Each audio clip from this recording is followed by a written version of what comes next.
Assalamualaikum warahmatullahi wabarakatuh.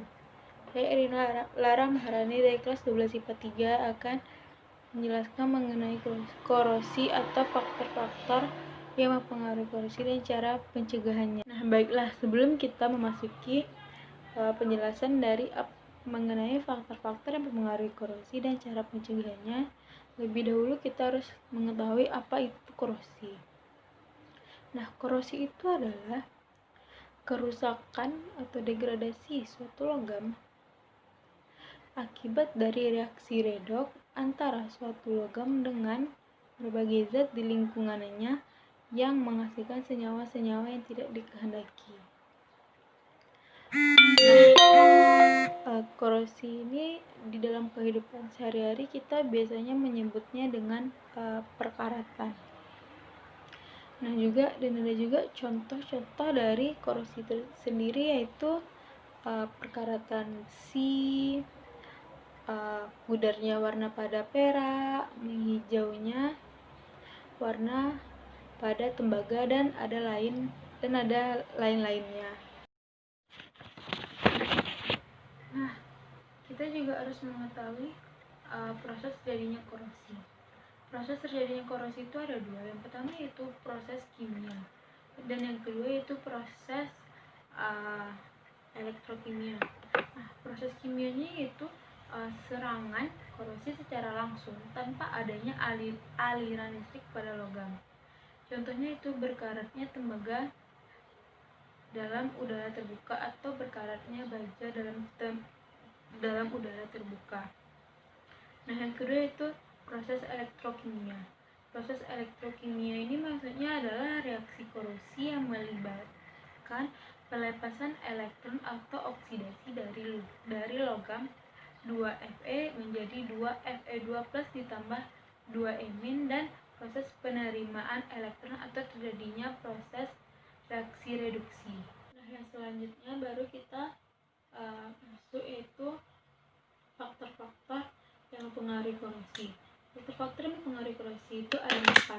Yang pertama yaitu air dan kelembaban udara, yang kedua elektrolit, dan yang ketiga permukaan logam yang tidak rata, dan yang keempat yaitu terbentuknya sel elektrokimia. Nah, berdasarkan faktor-faktor terjadinya korosi yang pertama tadi yaitu ada air dan kelembaban udara, di mana air dan kelembaban udara ini tuh merupakan peran penting pada terjadinya proses korosi. Nah, di mana semakin tingginya kadar uap air, maka proses terjadinya korosi itu semakin cepat. Nah, jika logam-logam umum berada di daerah yang kadar uap airnya rendah atau seperti contohnya itu di gurun, maka proses terjadinya korosi itu juga semakin lambat. Dan begitu sebaliknya, jika logam-logam berada di daerah yang kadar uap airnya itu tinggi, maka proses korosinya itu juga semakin cepat. Nah, jadi sebaiknya jika kamu memiliki besi-besi di rumah, lebih baik kita menyimpannya itu di tempat yang lebih kering supaya tidak terjadi korosi yang tinggi atau berkarat semakin cepat. Nah, yang kedua tadi yaitu ada elektrolit. Apa yang kamu ketahui tentang elektrolit? Nah, elektrolit itu adalah tempat atau media yang menjadi tempat berlangsungnya transfer muatan. Yang hal ini tuh mengakibatkan oksigen di udara itu lebih mudah mengikat elektron. Nah, contohnya seperti air hujan yang bersifat asam dan air laut yang bersifat asin, di mana mereka berdua ini mampu menjadi tempat pemercepat korosi. Nah, juga seperti contoh-contohnya itu yaitu ada besi yang ada di pabrik, di sekitar pabrik. Itu kenapa mereka lebih mudah cepat berkarat? Yaitu karena mereka itu terkena paparan-paparan senyawa asam. Yang ketiga yaitu permukaan logam yang tidak rata. Permukaan logam yang tidak rata ini merupakan peran penting juga dalam terjadinya proses korosi, di mana jika logam tersebut tidak rata, itu dapat mempermudah terjadinya korosi. Nah, hal itu diakibatkan oleh terbentuknya kutub-kutub di permukaan logam. Nah, kutub-kutub tersebut tuh juga berperan sebagai anoda dan katoda. Nah, jika kita mempunyai besi-besi di rumah, sebaiknya kita selalu membersihkannya dan menjaganya agar tetap licin supaya tidak mudah mengalami korosi atau tidak mudah besi itu untuk berkarat. Nah, yang keempat yaitu terbentuknya sel elektrokimia.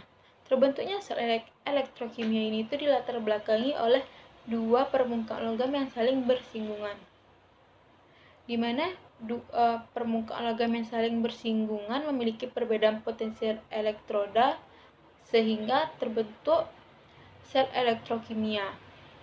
Nah, jika sel elektrokimia telah terbentuk, jika logam yang memiliki potensial elektrodanya lebih rendah, maka dia akan melepaskan elektron atau sehingga terjadinya oksidasi. Nah, oksidasi inilah penyebab utama terjadinya korosi. Nah, selanjutnya yaitu pencegahan korosi. Nah, pencegahan korosi.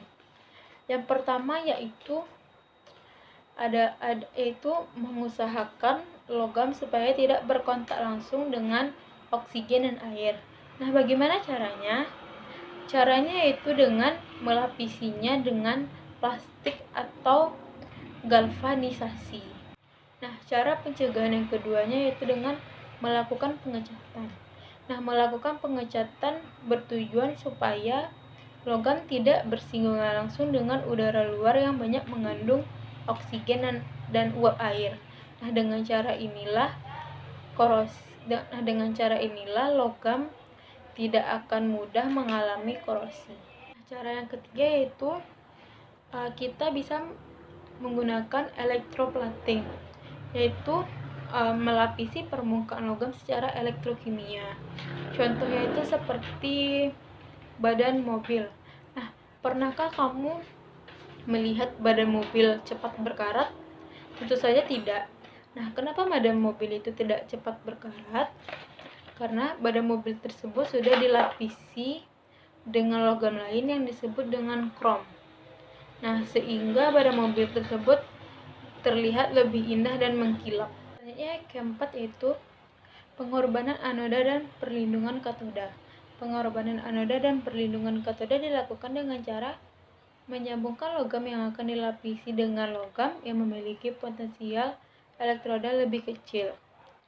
Nah, logam dengan potensial elektroda lebih kecil berperan sebagai anoda yang nantinya akan mengalami reaksi oksidasi.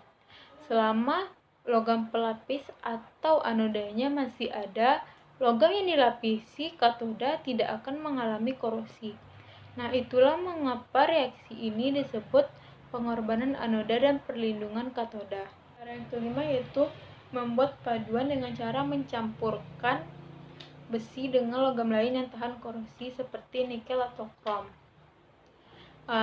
Yang campuran ini tuh dikenal dengan nama baja stainless. Nah, itulah beberapa